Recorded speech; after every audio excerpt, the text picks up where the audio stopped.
There, I'm June Kales. I'm the organizer of these topic calls, and I'm here in Los Angeles. So we'd like you to keep your videos on if you're willing, and because we've got the bandwidth for that, we'd love to see who you are.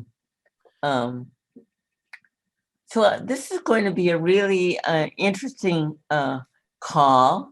It's part 2, and as you saw in the invite, part 1 is posted. And you've got a link there in the invite so you can access the part 1 slides and recording and all the handouts. So we're excited about having the state with us today. They've been provided with a long list of questions collected from part 1 of our call, as well as the listeners sent in questions and the presenters had questions. So the questions are also attached to your invite. So we've got 30 minutes to hear from the California Department of Social Services and Vincent Fong, who is the Functional Assessment Service Team lead and Access and Federal Needs Coordinator at CDSS, is going to introduce and moderate the panel's discussion today that he put together for us. So take away, Vincent. All right, and let me unmute myself. There we go. Good morning, everybody, and thank you for having us and extending this invitation. My name is Vincent Fong. I am the current coordinator for the FAST program, as well as the Access and Functional Needs Coordinator in the Disaster Services branch. We're joined today with the branch chief here, J.R. Intablian, who recently took on this role this past year, as well as my supervisor for the response and recruitment unit there, John Barnett. So hopefully with the 3 of us here representing CDSS, we'll have a deep wealth of knowledge and are certainly going to be able to answer hopefully most of the questions that you guys have for us. So without further ado, when we do get to my part, I'll introduce and give a little spiel about myself. But without further ado, I'll pass it on to JR and let him go from there. JR? Thanks, Vince. And thank you, everybody, for having me today. So as Vince mentioned, I am the new chief of the Disaster Services branch here at the California Department of Social Services. So working with Vince and John's team in creating and expanding on the FAST and the VEST programs are definitely one of the large priorities that we have for the next 1 to 5 years. We definitely know that's not something that's going to happen overnight, and it will require a lot of involvement with the counties as well. One of the questions that I think that come out of the earlier discussion was, how does CDSS support the operational areas when it comes to the mass care and shelter in general, and the AFN specifically in years past, and how we view it going forward? So let me start with how CDSS supports the operational areas. So it's a multifaceted approach. So 1, we help by bringing training on FAST to the counties. So if a county wants to start either their own FAST program and train their staff, or if they just want to get training for people in their own county, we will bring the training specifically to their county with Vince and John, their team together to put on these trainings. If a county wants to create their own FAST team, we highly encourage that. We'll provide them any resources that we can to help build those teams. But at the same time, we here at the state level are building and supporting our statewide FAST teams, which were deployed all throughout the state over the last probably 4 or 5 months for the fires. We had multiple teams in multiple locations and multiple shelters in multiple counties. So it was a rather large deployment that occurred, I think, and Vince can correct me, but I would say it was probably our largest deployment of BEST and FAST in CDSS history. But the important thing to keep in mind is the state we operate, especially in disaster services, and what's called like the SIMS and the ICS, the Incident Command System, and the Standardized Emergency Management System. So when a county, a city has a fire, they work to fight that fire locally. And then when the city needs assistance, they work with the county, and the county works with the state. So if a county opens up a shelter and they need resources, then they come to their either local counties for additional, or they come to the state. So if a county does not request a FAST team, we don't just automatically send one out. They either work it out internally, but we always have that capability to deploy a FAST team if necessary. So I want to make very clear that we come when the county asks us to come. CDSS is lead for what's called the Emergency Support Function 6, Mass Care and Shelter. So when a disaster occurs, we will stand up these teams. We will deploy those teams upon request from the county. And we are always more than happy to assist. And those teams always are going through looking at any type of AFN issues within the shelters. I know it was a little bit more complicated in this last year with having non-congregate sheltering, but there were several congregate shelters that were open that were trying to meet state guidelines on social distancing.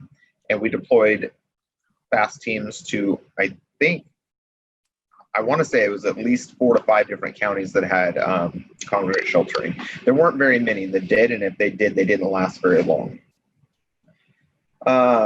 So specifically, how we plan to go forward is expanding our program. The state FAST program, our plan is to recruit as many people as possible to create many more teams, as well as work with the counties to build out their capacities.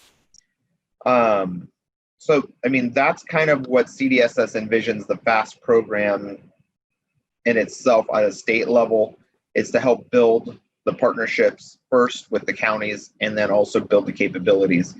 But in doing this, there's so many other aspects that's going to occur. So we're actually working to build what's called the MARAC. So the Mass Care and Shelter participates in a mutual aid region coordination calls between the emergency managers.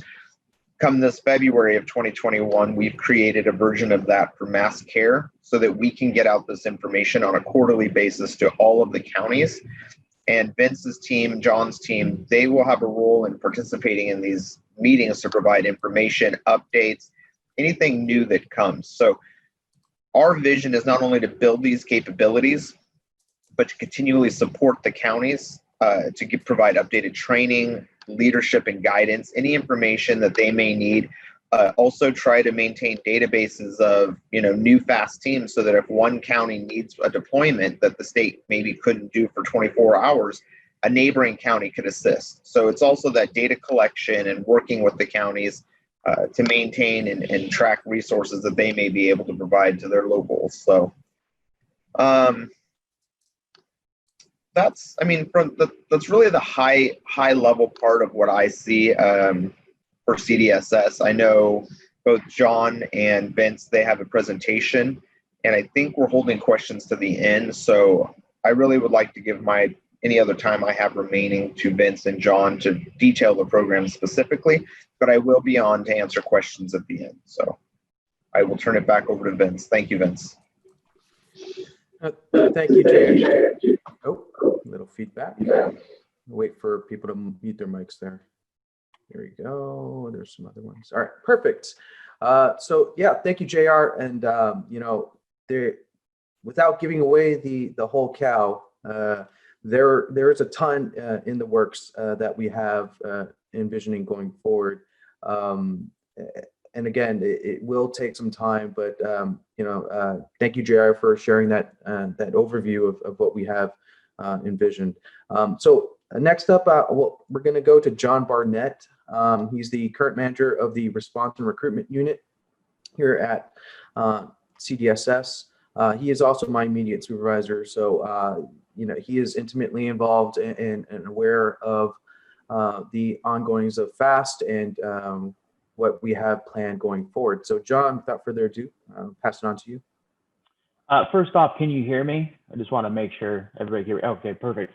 I do want to apologize up front. I've been experiencing some computer issues over the last week, and it seems to have carried over to today. My camera is not functioning. So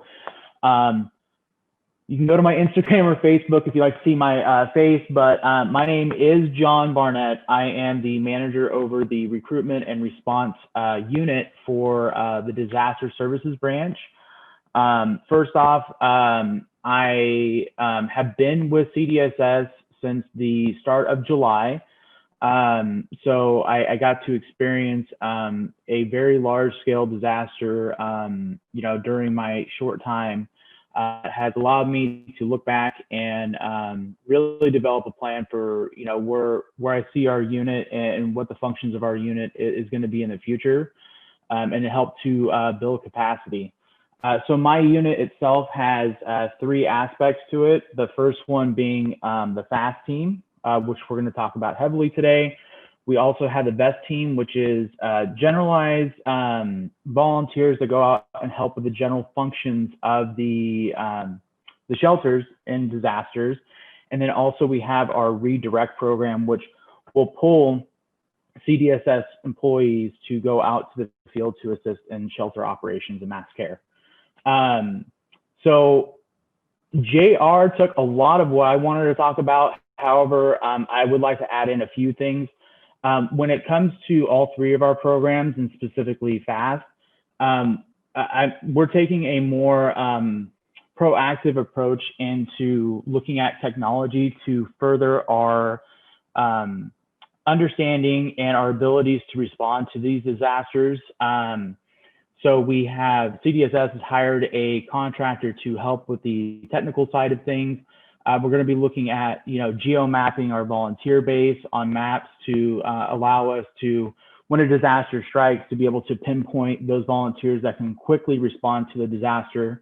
And if the need is more than those individuals, we can obviously pull from other areas, as well as bridging systems to make sure county contacts and other contacts are going to be able to be contacted.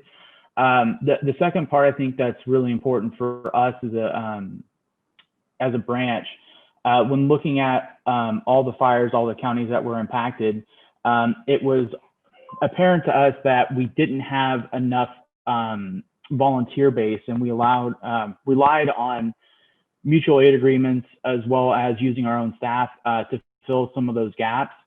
Luckily, prior to the disaster, right before the disaster, we sent out a call out to the whole agency in order to drum up new volunteer bases. So right now in the works, we have a little bit over 400 state employees that are looking to join the BEST and FAST teams. We're trying to expedite the process to build these databases to house these volunteer infos, as well as the other systems we're going to be utilizing in the future.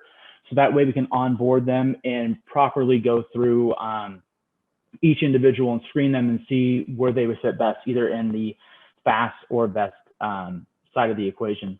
The last piece I'll bring up, from the disaster and looking at everything that we have our capabilities on right now, is really taking a look at continuing education for our volunteer base, as well as revamping some of the trainings that we already we offer to our new onboarded or being onboarded volunteers.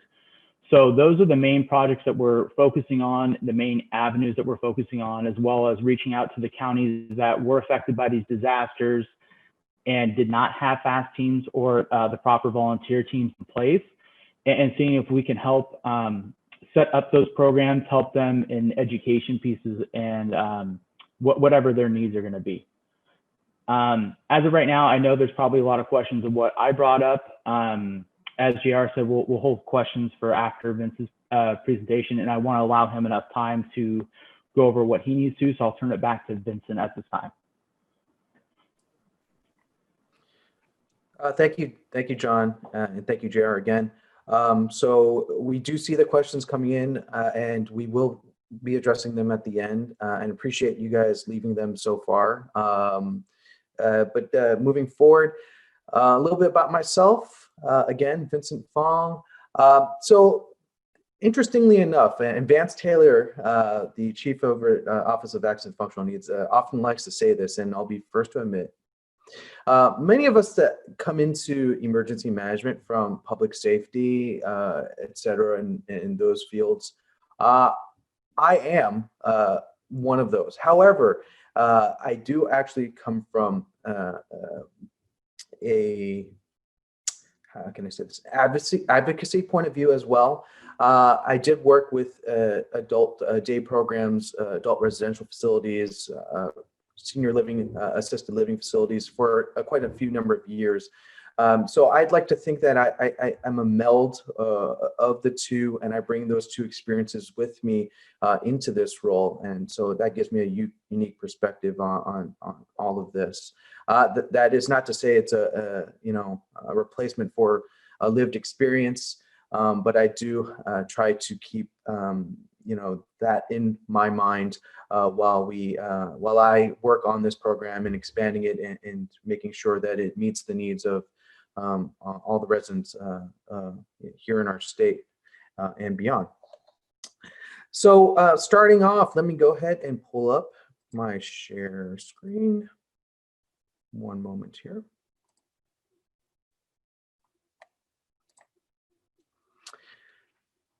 And if you could just give a thumbs up, slideshow. Great, excellent. So I have put my contact information here on the screen. Feel free to share this widely. The phone number is my phone number. It will go straight to my cell phone.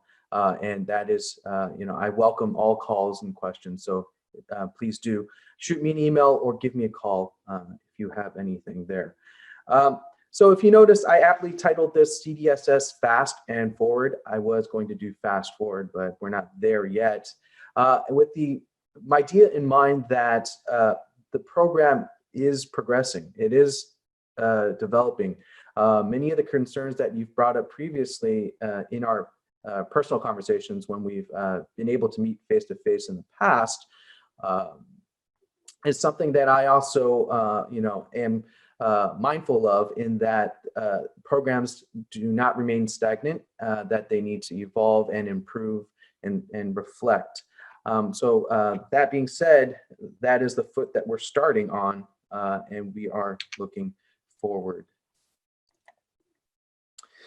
So an overview of historical accomplishments in recent history, just the good things that we've done.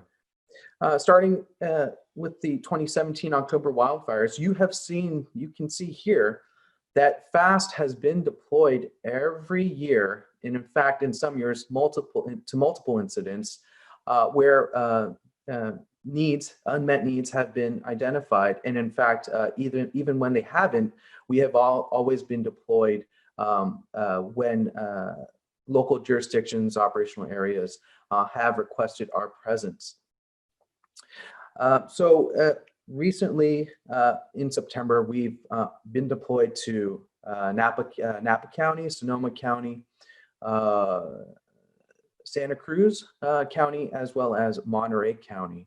I believe we also had a brief presence in Contra Costa, but again, all of those jurisdictions do have their local teams, some more recently established than others, but it just goes to show you that FAST is active in most metropolitan areas, and I'll speak to that in a moment.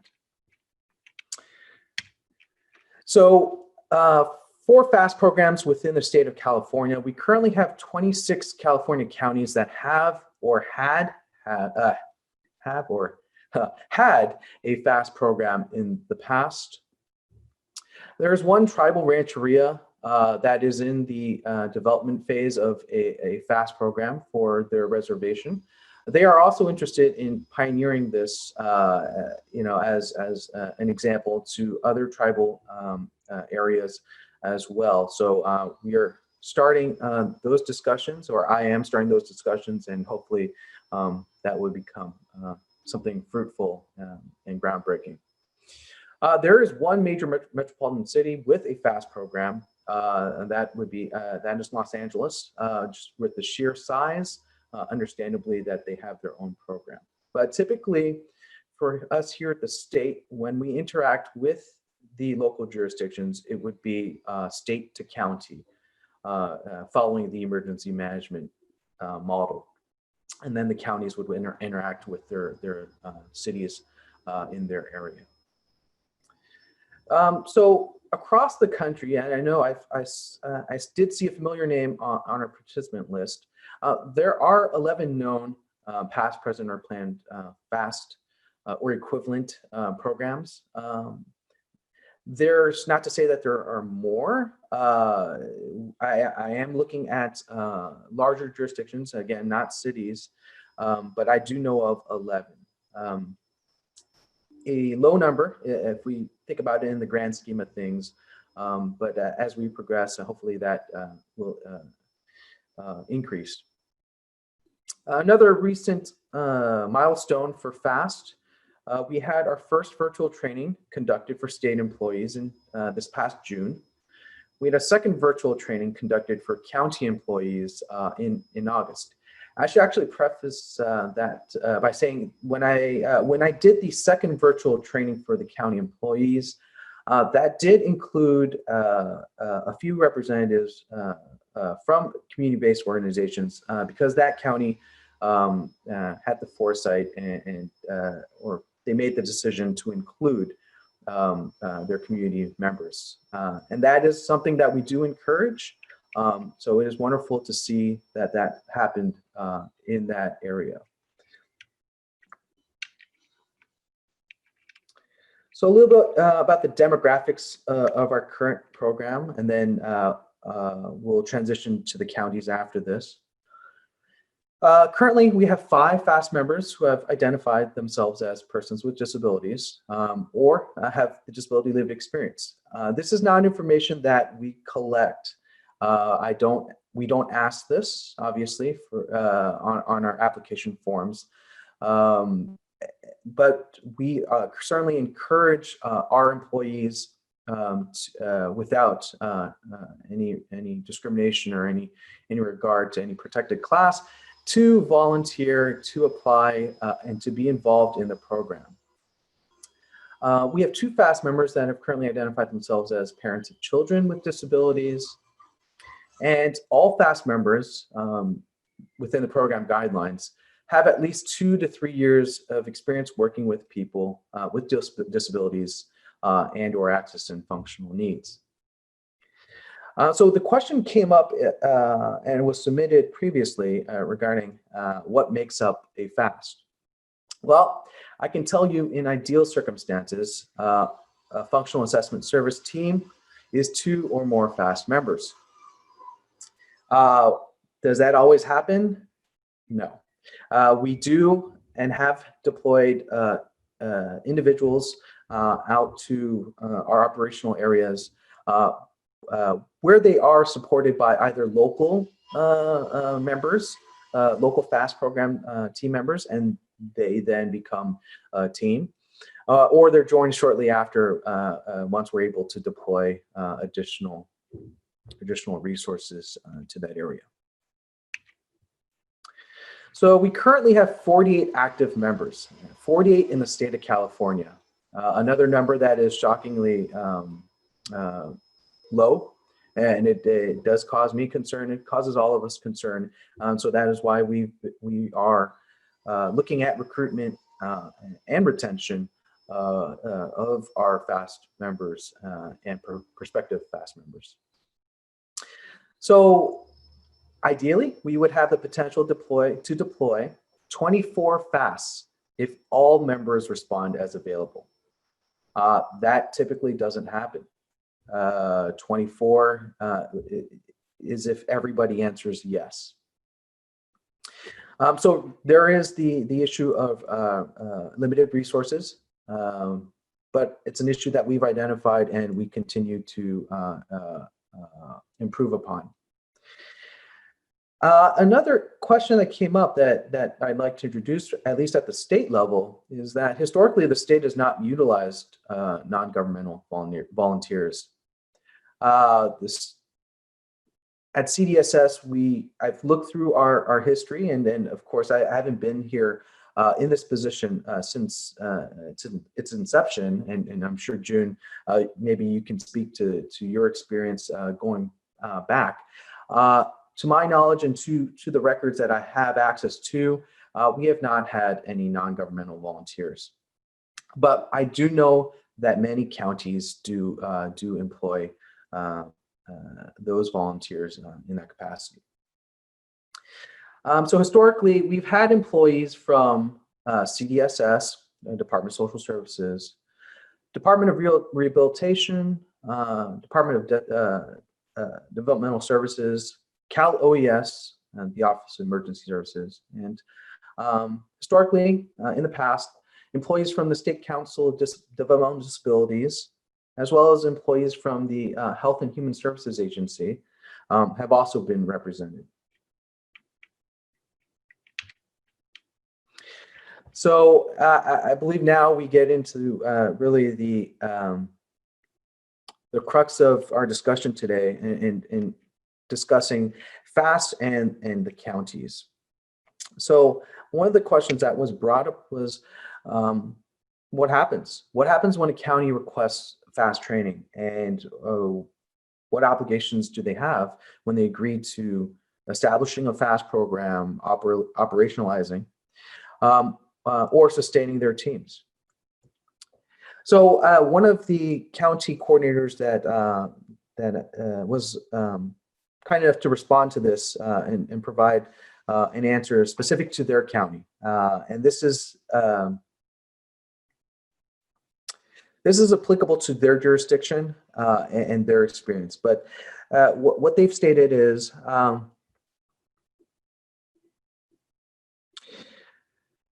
so a county must promote the date and time for training, locate a facility for where that training can take place, establish a point of contact for the program, establish policies and procedures for the implementation and operations of the program. So basically a little bit of coordination with the Department of Social Services here at the state, accepting applications and overseeing the program administratively. So that's typically what you would see at the county level, in that they're responsible for the program administratively and operationally after the training takes place. I think this next question is, there we go, very, very insightful, in that the question stated here is, what happens when a county fails to create or implement or maintain policy procedures for their local FAST program?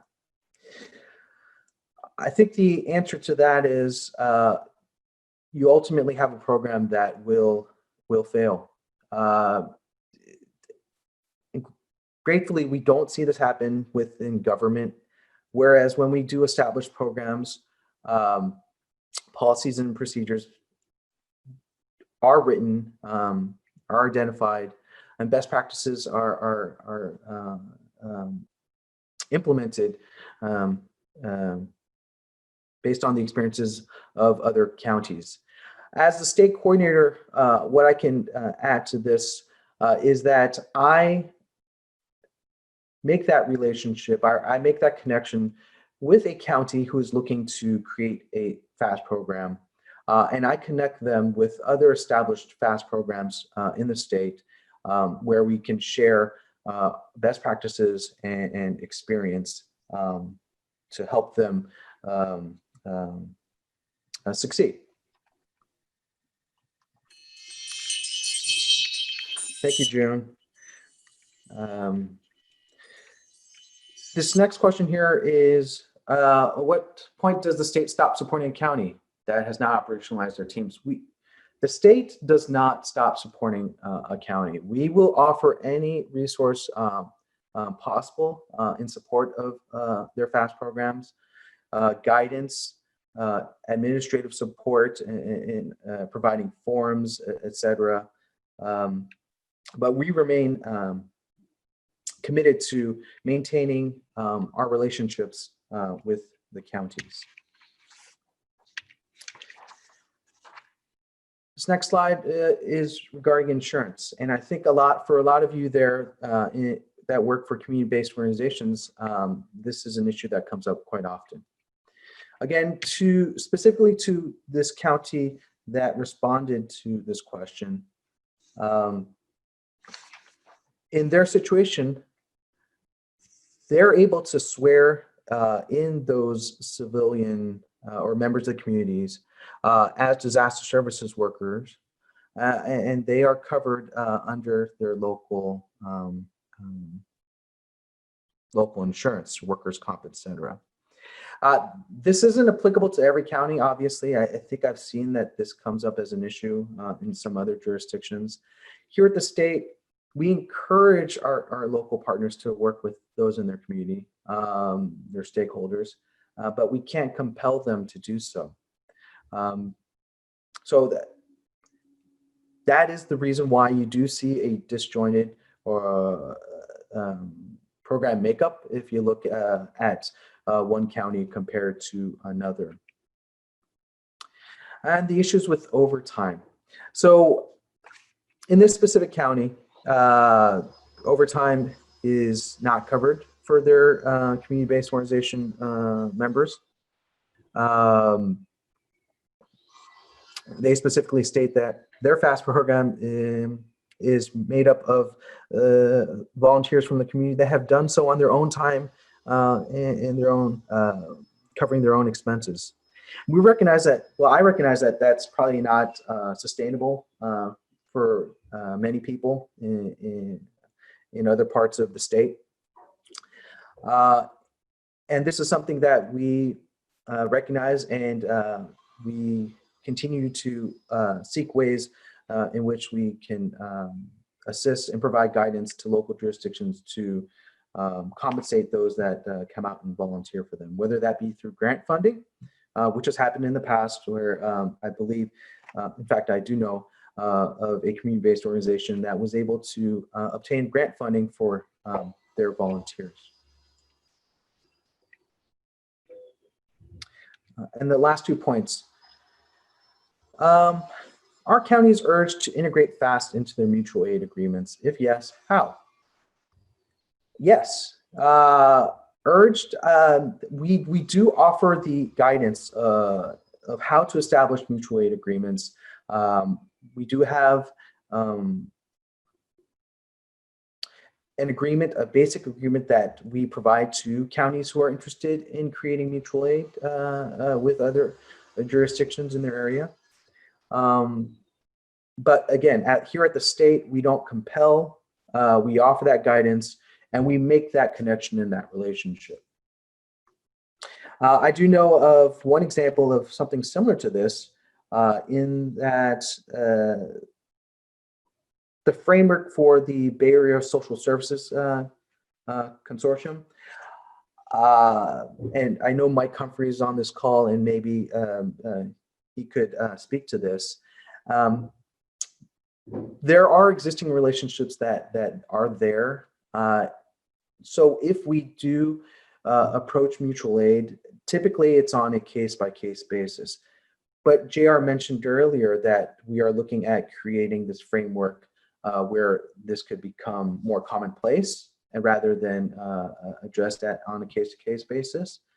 But that is where we stand with mutual aid.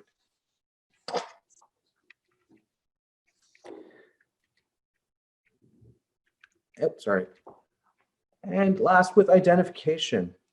So in addition to FAST Vest, aren't FAST team members supposed to have a FAST ID badge? Should they come from the state or the county? To this question, we provide materials to local jurisdictions, vests, participant guides, administrative forms, However, we don't offer fast ID badges to the counties. We provide them to our state team members, but not to the counties.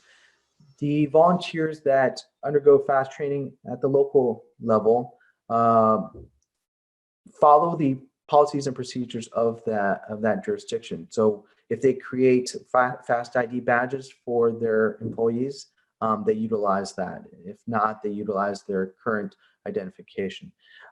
We provide guidance in that we suggest local jurisdictions have their own ID badges that identify their volunteers. But again, from the state perspective, we offer everything else except that ID badge because they're not our volunteers and we don't administratively manage them. So right before we get into our Q&A question session, I'd like to share our current course facilitators. You're always welcome to reach out to them with any questions. Currently in the 2020 to 2022, these 2 years, we currently have Alex Guinness with the Accessible Climate Strategies based out of Berkeley, California.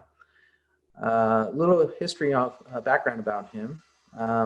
He works typically in the climate change and, well, let me read from this.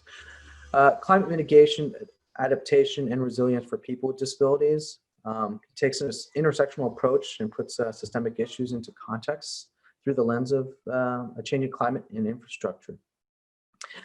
He's previously worked with another organization that also consulted with FAST, and he's intimately involved in reviewing our current curriculum, and we are having discussions going forward regarding the program. In addition to Alex, we also have Liz and her team. Liz Dietz, she is the Disability Integration Regional Lead for the American Red Cross for the North Coast region. Well, I see Northern California Coastal Region. Thank you, NCCR. She's also a Disaster Health Services Manager. Her contact info is on the screen if you have any questions. She's been kind enough to offer that out, and so please do reach out to her with any questions.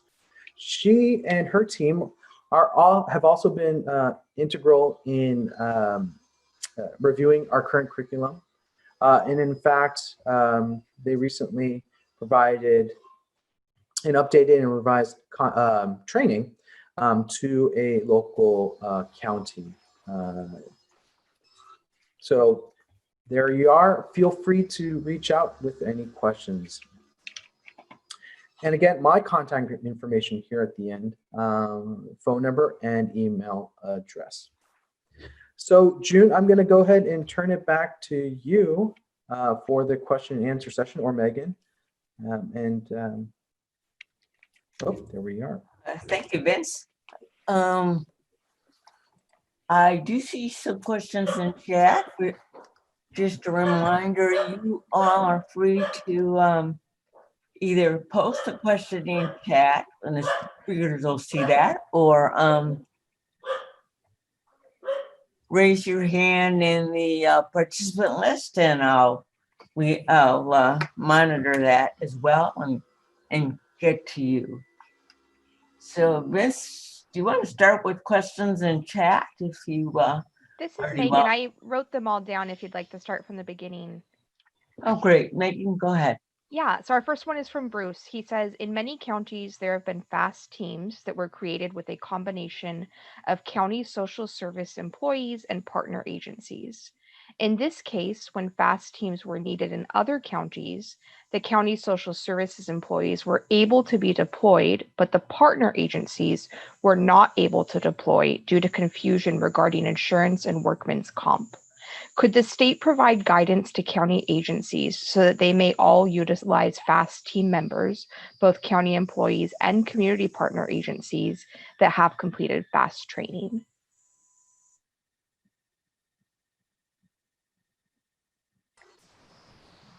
Thank you for that question, Bruce.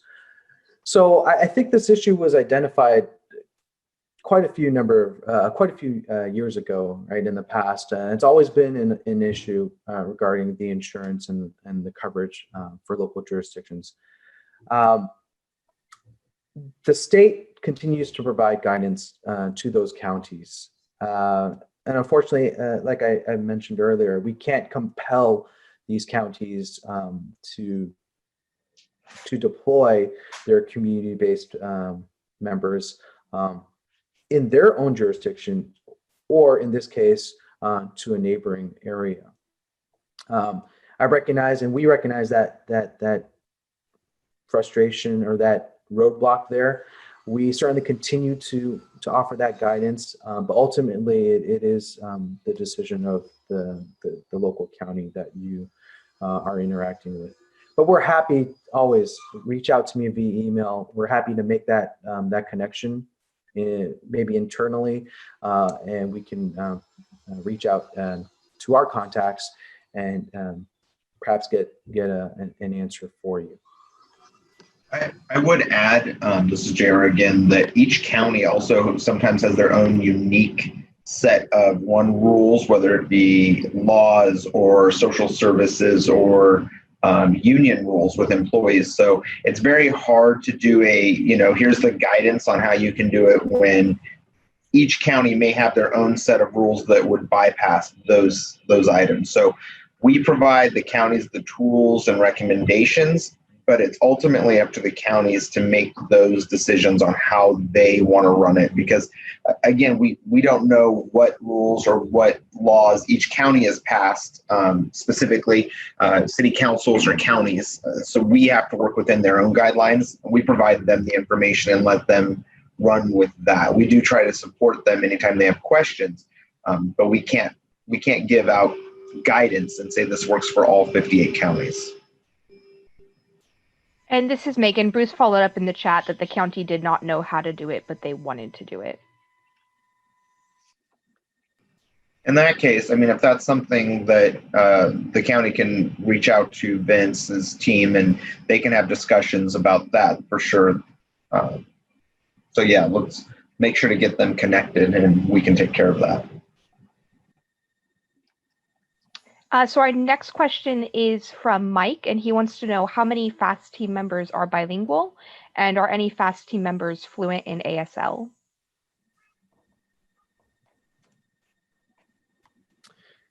Thank you, Mike, for that question. And yes, we do have FAST team members, FAST members here at the state that are bilingual in many languages, including Spanish,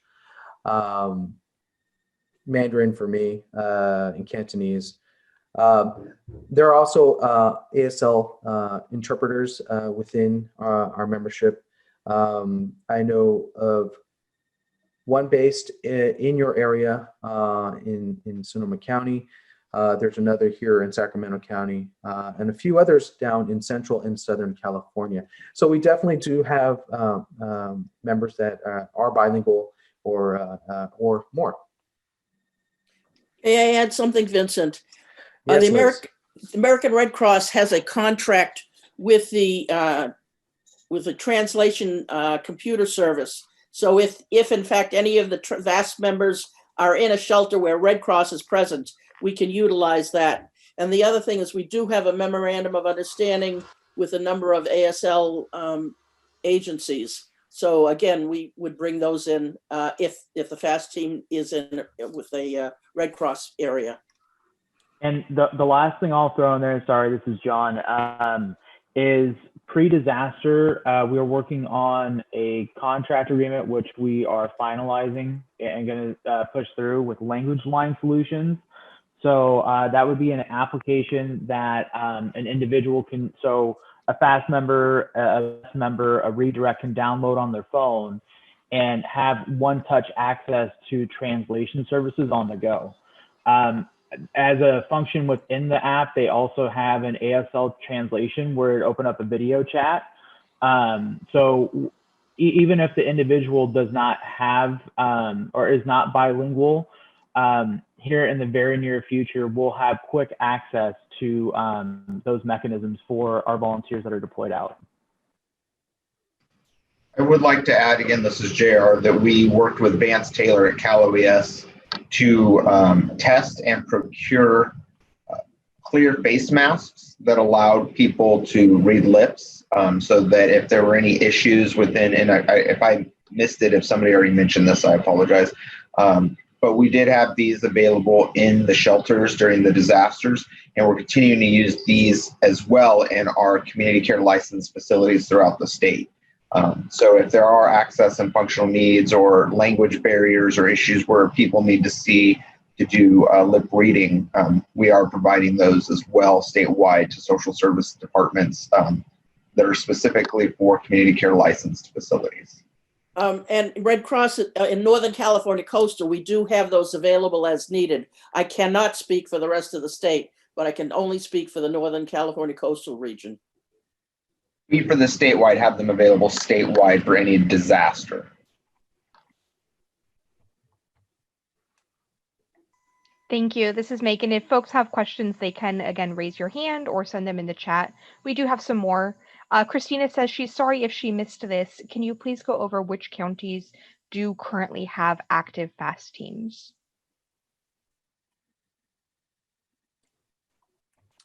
Sure. So thank you for that question. Let me pull up that information for reference. So while I do that, there was an earlier question or a request that we share points of contact for the various programs within the state at the moment. So I do have a list here that is available that I will forward to June and Megan after this meeting. Unfortunately, I didn't attach it to our handouts earlier, which will list the contact information for those counties. So in short, currently I have, or I know of programs in Alameda, Contra Costa, Los Angeles County and City, Madera, Marin, Mariposa, Merced, Monterey, Napa, who recently established theirs, Orange County, Riverside, Sacramento. San Francisco did have a program in the past, or an analog, something similar. San Mateo, Santa Clara, Sonoma, if I haven't mentioned them already, Ventura, and Lassen recently established a program up there. So there are other counties that are interested that I have not mentioned, but those are the ones that I know of that do have active programs. So Vince and June, just to clarify, those are all presently active? Because in your slide you said something like past, present, or future. Right. So yes, the ones that I just listed are the ones that I personally have knowledge of being active, have deployed, or have been in communication with me regarding FAST, the FAST program. This is Megan. We'll make sure to get that list up with the materials for this meeting online. So thank you, Vincent. Thank you, Megan. Yeah, our next question here comes from Christine. She says, hello from Pennsylvania. I appreciate everything California DSS has done to help our program get started. Are all of the county or city teams managed by county or city, or are some managed through a VOAD, MRC, or other entity? Governmental partners have obvious difficulty using non-governmental staff as FAST volunteers. So curious if any other deployment models are used or working. So I'll attempt to answer that, and I'll let JR or John speak to that if there's any clarification needed. But at the state, currently in the state of California, our deployment models are all government-based. That being said, we do work closely with our ESF6 partners, the American Red Cross, our other mass care and shelter partners, Salvation Army, Catholic Charities, etc. But specifically, they are government-based, and we offer the training, or we offer the guidance here at the state level to counties to include their local volunteer organizations, etc. This is JR. I will add that yes, here at the state level, we definitely are working to increase our FAST members with state employees. But again, with counties, we let them decide, we give them the guidance, and we have no problem, whoever they want to use, whatever works best for them. But we seem to have a pretty good program internally where we're not only using volunteers that want to join this program through all of the California Department of Social Services, but we've now expanded into the California Health and Human Services Agency, which has multiple departments. And we've been reaching out to all of the departments or programs underneath that umbrella agency to recruit additional people. So with that, that's our major focus right now, is to continually use people, train people that are staff. That way we also pay them for their work. It's just much easier on a state level to keep the training going and everything centrally located here under our umbrella agency. Thank you. This is Megan. Our next couple questions are from June. We already touched on her first one, which is what counties have active FAST teams. And again, we'll get that list up on the coalition website. So does CDSS have a FAST line item in its budget?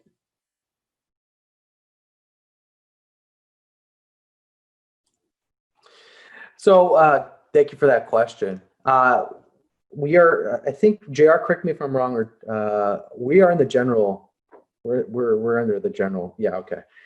So all costs come from our general budget, so not an issue in terms of funding, etc. All our instruction,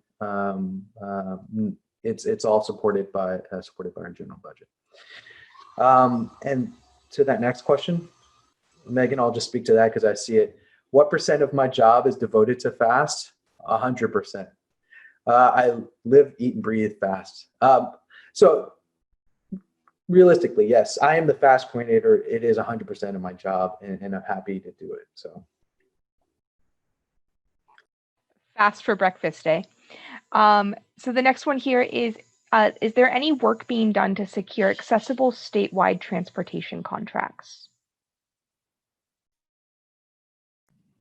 I will add that the transportation is a county effort. We had this issue because of the non-congregate sheltering. So while we provide the AFN issues or addressing throughout shelters, the transportation would be more of a county-wide effort, or during disasters, we would partner or contract, as we did with local agencies, to pay for transportation through an emergency declaration. But the state, and Vince and John can correct me if I'm wrong, or our FAST teams would not take any county residents from one location to another. Again, ultimately, a county's residence is ultimately the county's jurisdiction. So we're there to support the county in any way possible. So a lot of times counties already have and I don't know some of the terms like the dial-a-rides and the different transportation agencies that they can work with when these happen. But no, we don't have any contract for transportation specifically, but do know during disasters, when there's evacuation orders, there's no need for a contract. The police and fire are going to work to evacuate people as fast as possible.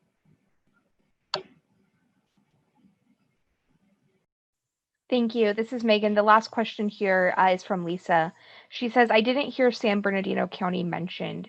If it is not on the list of interested counties or a county that has a FAST program, how should we advocate to start these conversations in our county? That's a great question. And So San Bernardino, I do know in my records in years past that they have had training, I believe, in their county. Currently, I don't have a point of contact for them. What I can do is each of our areas, operational areas, are represented by CDSS with an emergency services coordinator. They are my counterpart in the field, and they deal with all issues mass care and shelter related. And typically in the past, we've relied on these folks or emergency services coordinators to make that relationship or that connection with those operational areas. So I'm certainly happy to reach out via that channel to establish that connection and find out more and figure out what happened in the past with the FAST program there. So please reach out to me via email, disasterfast@dss.ca.gov. I will go ahead and forward that your information on and make that and get that answer for you.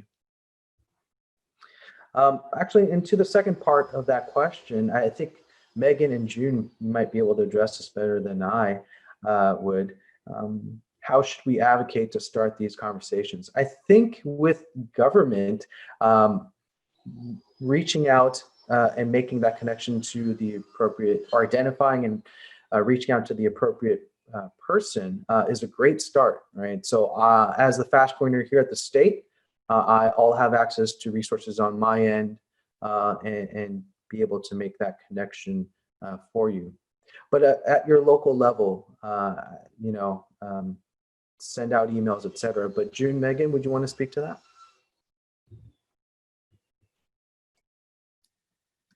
I would just add, face-to-face better than email, Zoom calls, and don't give up. Nag and nudge. And, let them hear from more than just one person about the importance and your willingness to help with this.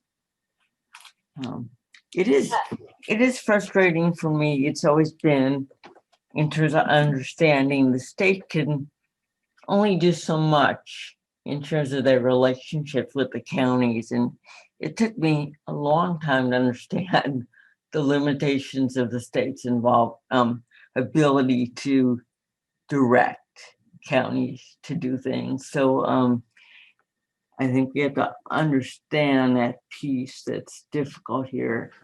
So, but at some point, I'd like to put Christine Heiser on the spot. I thought her question about the use of VOADs, voluntary organizations active in disasters, and some counties are called COEDs, community organizations active in disasters, that possibly they may be a owner of a FAST and have a little more nimbleness and flexibility to include community-based organization people with disability and lived experience. So at some point, I'd like us to have that discussion since we have time as well.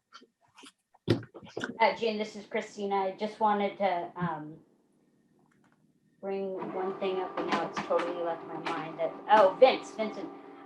So in terms of Lisa Hayes' question regarding counties that aren't already participating, I know you've again and again today offered to be of service to us. And I'm wondering if Lisa and her team could reach out to you if you have a contact with somebody within her county to sort of facilitate that conversation to really get it going. Because I think sometimes when we do it directly, it's not as powerful as having somebody else from the state with us to really facilitate it and make it move, frankly. Yeah, Christina, thank you. And I'd be happy to make that connection and for you. And yes, please reach out to me, Lisa, and see what we can do going forward. Thanks, Vince. And then the second thing, I know we talked about this a while ago, and I am taking it slowly to do this presentation, last week's presentation, in terms of the training that we've talked about potentially coordinating over Zoom for FAST, or for folks that want to be a part of FAST. Hearing this presentation today prior to organizing that training was really helpful and a smart idea, given that now I think we all understand what it takes to be mobilized in FAST and to be actually effective. So while I still want to do that training with you and make that happen with folks that are interested, it sounds like the best way to make that happen is to first make sure that those that want to participate are from or working in active counties, right? Okay, so that gives me a better start to know who I should start with in our community. Yeah, Christina, this is Vincent. I think that's a great first step. And here at the state, we will make those connections. Starting with the active programs, I think would probably make it easier for you to make some headway. Sorry. And going forward, the question of advocacy came up, etc.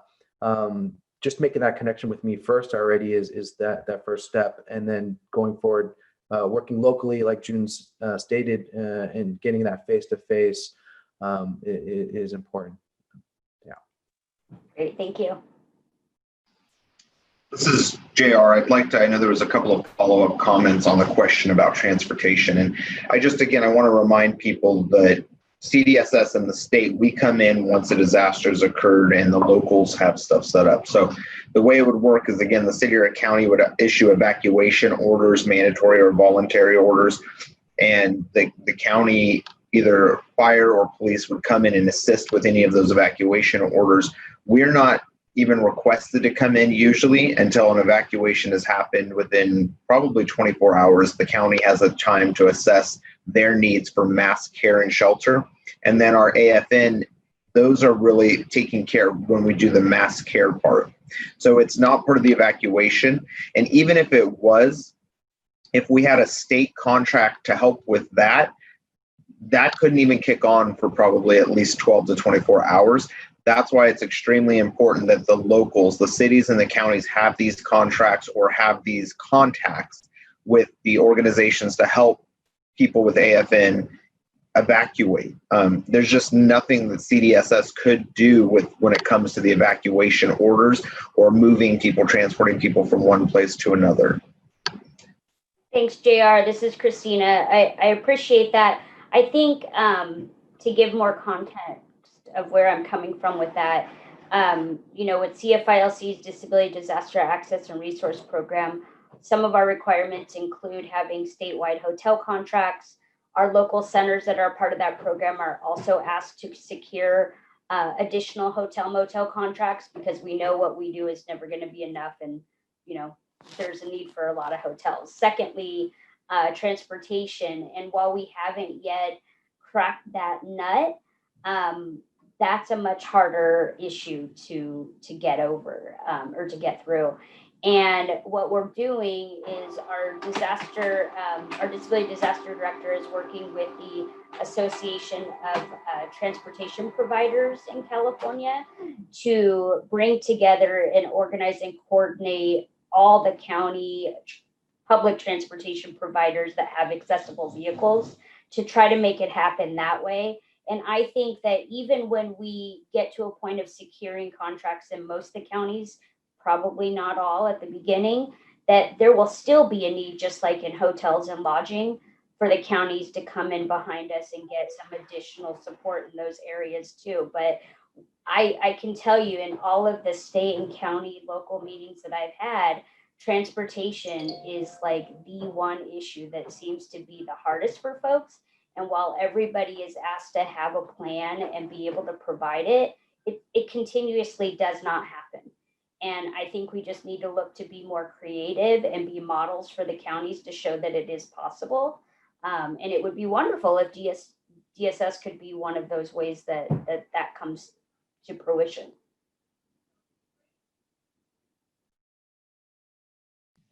Yeah, we definitely would be happy to join the conversation. I'm not sure if that would be something that would be more of an emergency management, because that would be something that Vance Taylor's group mostly would handle at Cal OES. So we deal more with the mass care coordinators through, and by the time the evacuations occur, that's more of an emergency management. We're more of the care and shelter. So that's the harder part, is that's the initial evacuations that need to occur. And those are the discussions that definitely need to be happening at Cal OES. But we're more than happy to be part of the conversation. Yeah, and I'm glad, because I think all of our brains together are better than separate. Even when we get, though, to mass care and shelter situations, over and over again, we see folks with AFN that can't get to a doctor's appointment because they don't have accessible transportation, can't get to a pharmacy for pickup. So I think there's a role for all of us to be working on accessible transportation in the world of AFN and emergencies. Yeah, I completely agree.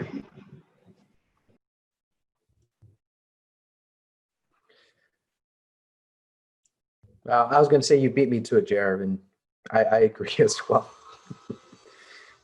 As a fast coordinator. So, well, I'm sorry, June or Megan, were there any other questions? I lost my train of thought there.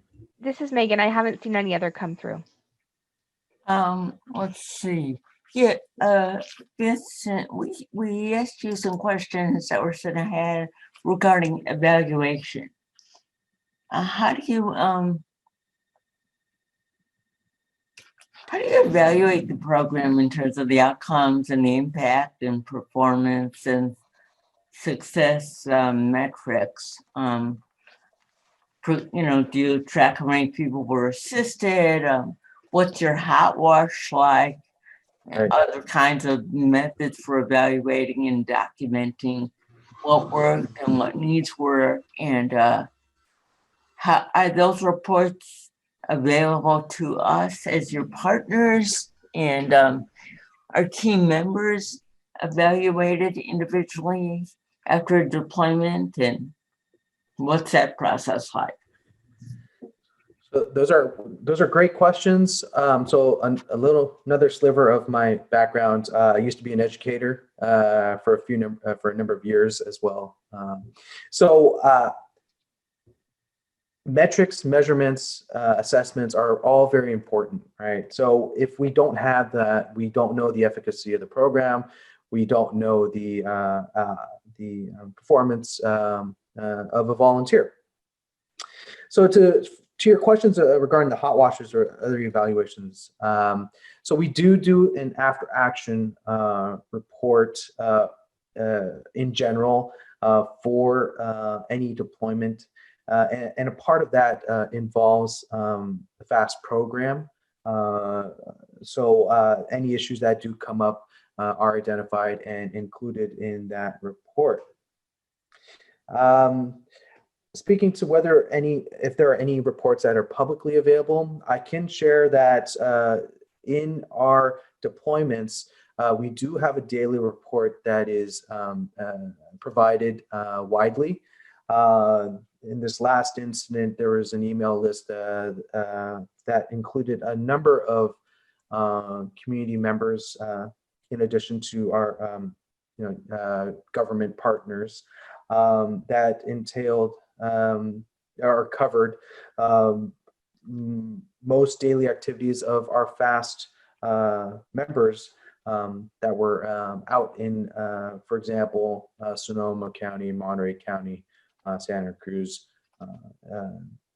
etc.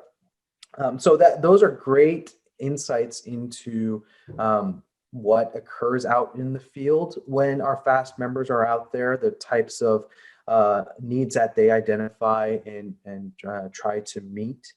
And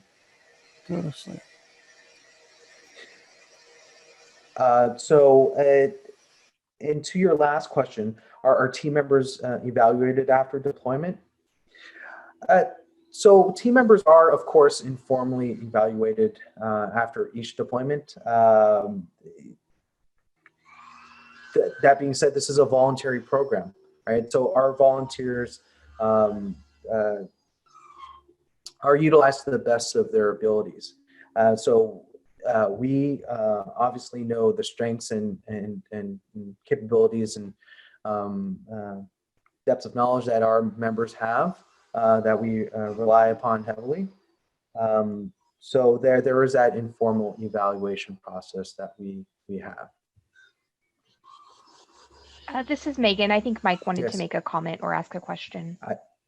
Yes. Hey, Mike, before I move off this evaluation topic, or even if you're on, I just wanted to, so are we able to get on the daily list, Vincent, that you spoke about, but is there anything that's more across the board evaluation kind of piece that's put together at the end of a deployment in terms of, challenges, what worked, what we can all learn from together? Are those available in addition to the day-to-day, which is more granular, but doesn't always put together the important learning points for improvement? Certainly. So definitely can explore that avenue. Get the overall getting the overall picture is always very important. The complete picture, so to speak. So we can definitely approach that, and you can touch base with me directly regarding that. And again, all the information that comes out in daily reports, you guys are freely are welcome to, and please reach out and we can add you onto that. Sorry, Mike, go ahead.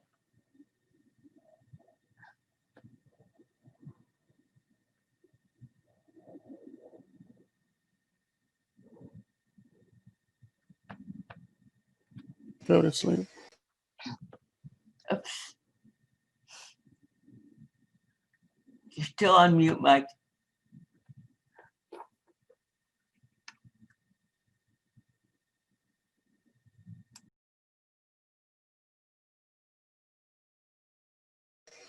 Go to sleep.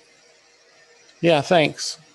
A couple things. First, I just wanted to give a shout out to Vince and JR and the group up at CDSS. They've been really, really helpful. And for us, they sent out a team to help at the last glass fire here in Sonoma County and provided some really valuable support to us. So thanks for all your efforts.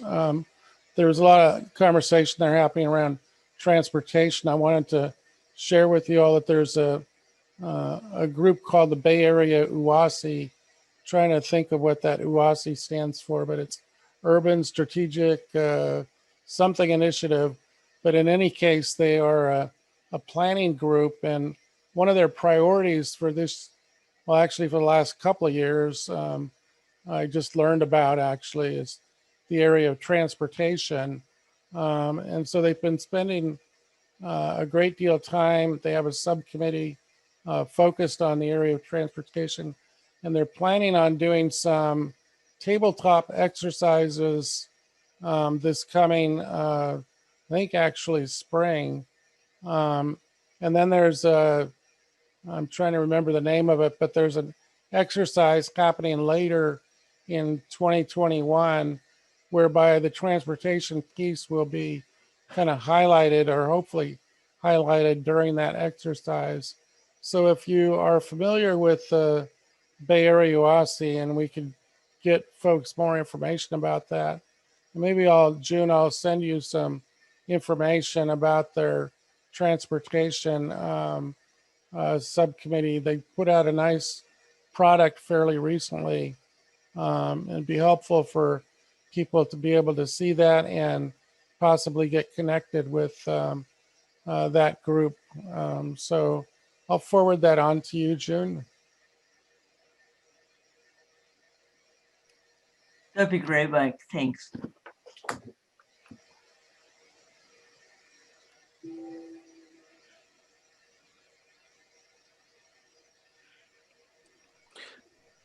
So June, this is Vincent. I think there were other questions that you had also provided me that you probably want to touch base on regarding the training aspect and the fast leads. Right, go ahead. Sure. Okay, so in short, quickly, the questions were regarding state fast training and state fast leads, and whether there were folks that are in the program are required to take refresher courses. So regarding refresher courses, the answer is yes. Historically in the past, members were required to take refresher courses every 2 years. Recently, we've been re-examining the curriculum around that, and also the delivery method regarding the recertification. So that is in practice, and historically we've done so. But going forward, there's going to be some changes to that. Fast lead training. Here at the state, we don't employ fast leads as a practice now. There are counties, and there are counties that have chosen to continue to utilize fast leads, and because it works for their jurisdiction. But here at the state, we found that fast leads, either due to unavailability of a member being eligible to take the training, or just due to conflicts that arise from fast leads going out in the field and taking charge and not following past training. So we've decided here at the state to eliminate that role as a practice, but we certainly encourage and allow counties, encourage counties to make their own decisions regarding that.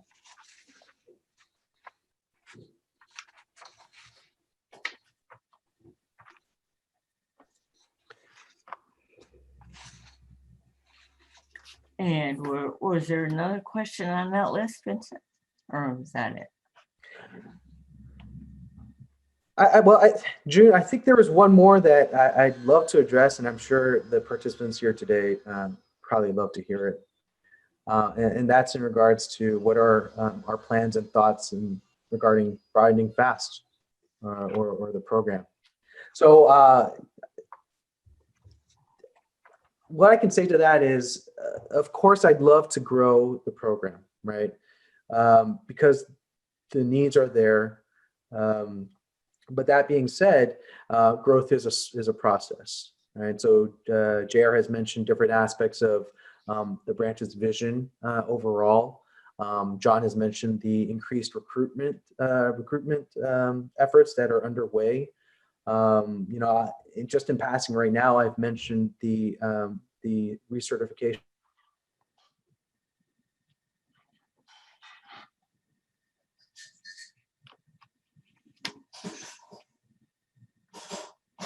Vince, we lost your sound, I think. Like Vince may have froze. Let's give him just oh, there he is, Vince. You're back. We couldn't hear the last 10 seconds. Your thing froze. Oh, okay. Am I good?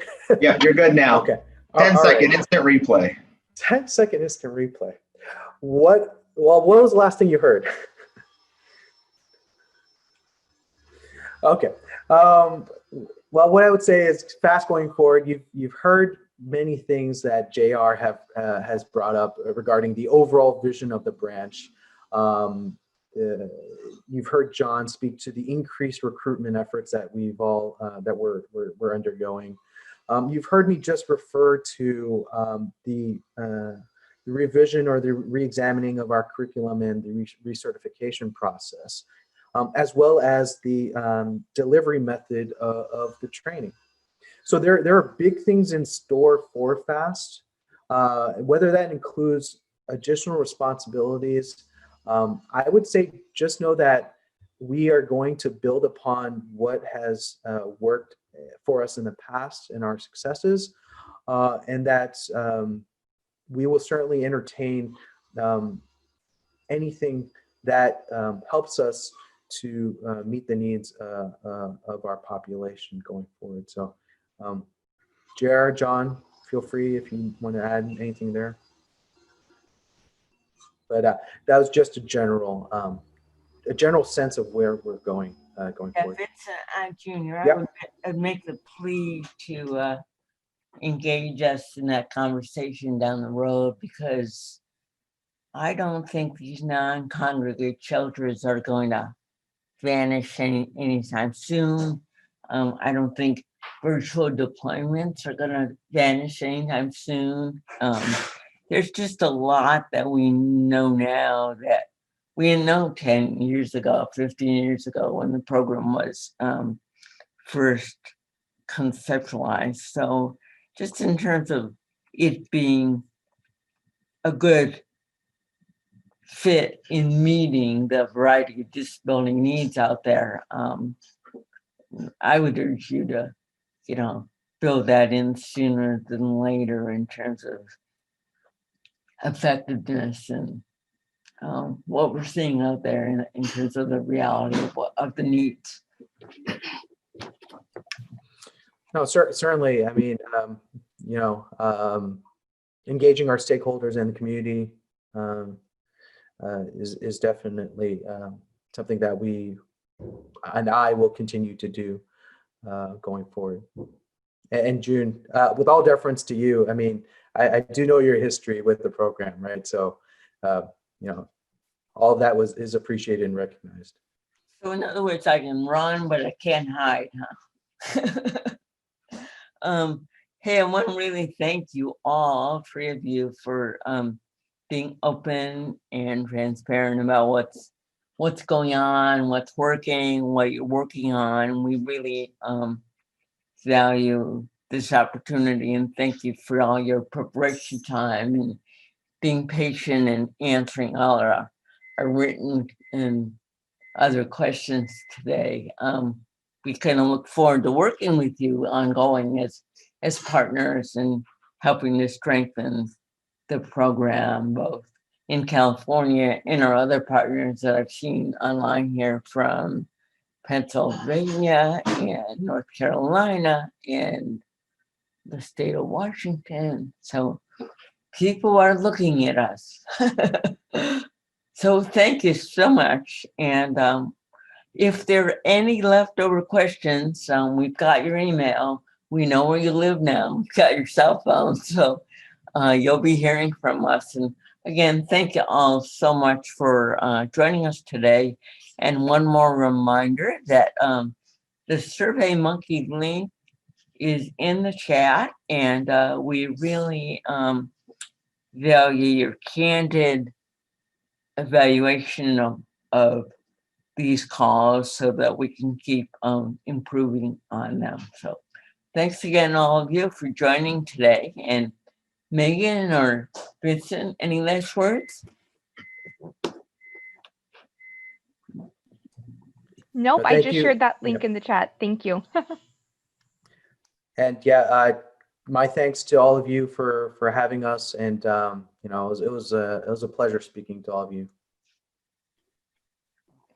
And thanks all of you for joining today, and look forward to having you join again with us next month on I think it's January 14th, I think, without looking at my notes here. So thanks again. And you'll Yes. get reminders about the next calls. January 14th is correct. Yep. Thanks, Megan. Thanks all again. Sorry, I have to take off for another meeting, but thank you for having me as well. And a special thank you to Megan for her technical support and narrating the questions.